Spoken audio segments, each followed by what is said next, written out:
My dad, Gerald Tumeyer, grew up in a small town in southeast Iowa called Martinsburg.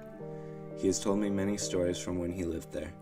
Some funny, some absurd, but the most haunting story he ever told me was about the massacre in May of 1962. He would have been 15 years old at the time it happened, and it's a story that he will never forget.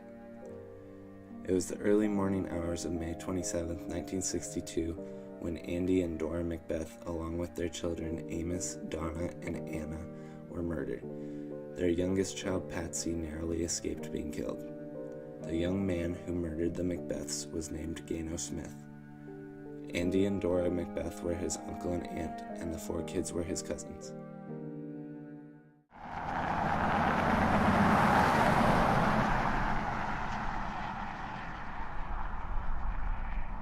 Now, you knew Gano when he lived at your house? And yeah, because he slept in my bed.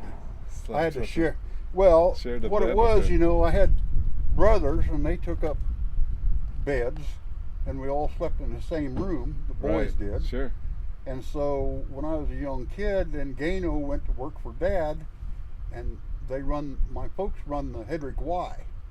Their mom run the restaurant, Dad run the gas station. Gano worked for Dad, and so he stayed at my house. Could you ever see that kind of personality in him? Did you ever see No. him being violent? And he was always real quiet, Jerry. He never raised his voice, never got pissed off or nothing. He was just like a normal, everyday thing. He never got excited about anything. And one of the things that I had a hard time living with, and finally Mom decided that he's going to have to move, was that he would drink so much that he'd piss the bed. Oh.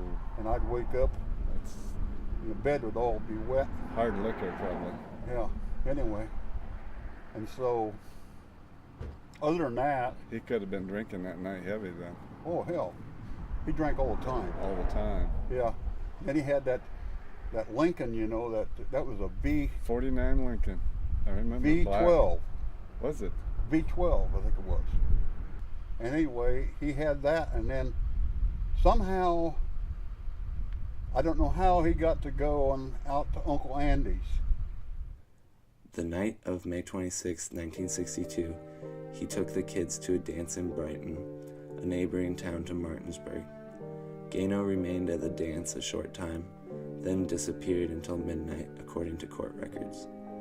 While he was missing, he drove back to Martinsburg to murder Andy and Dora.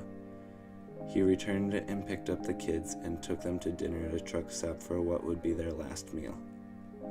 After eating, they returned to the farmhouse. The lights were out.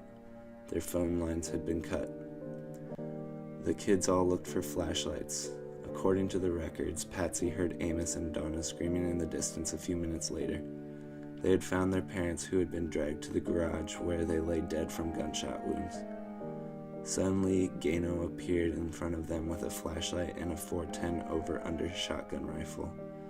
The first shot glanced Amos's head. This gave the kids the opportunity to run, which they did. So Gano caught them one by one and murdered them.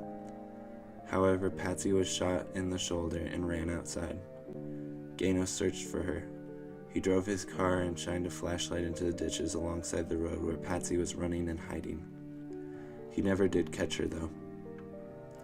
Patsy made it to a nearby farmhouse.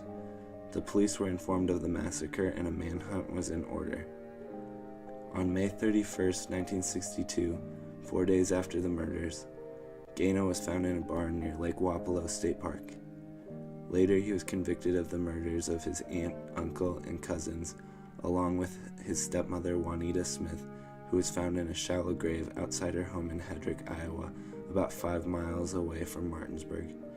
He was sentenced to 6 terms of life imprisonment at Fort Madison.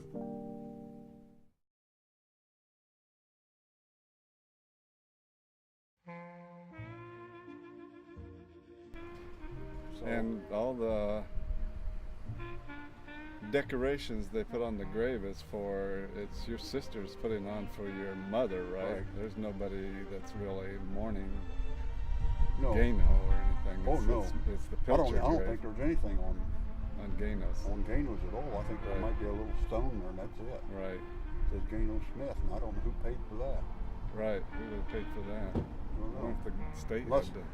Well, because he had actually money when he was in prison. Okay. He had money due to the fact that he made money in prison.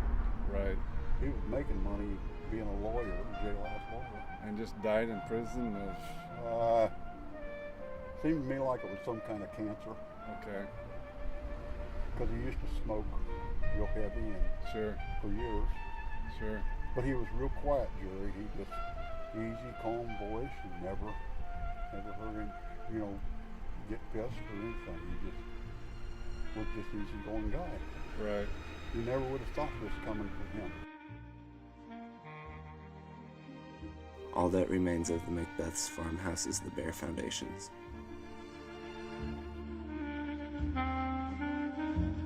Thank you.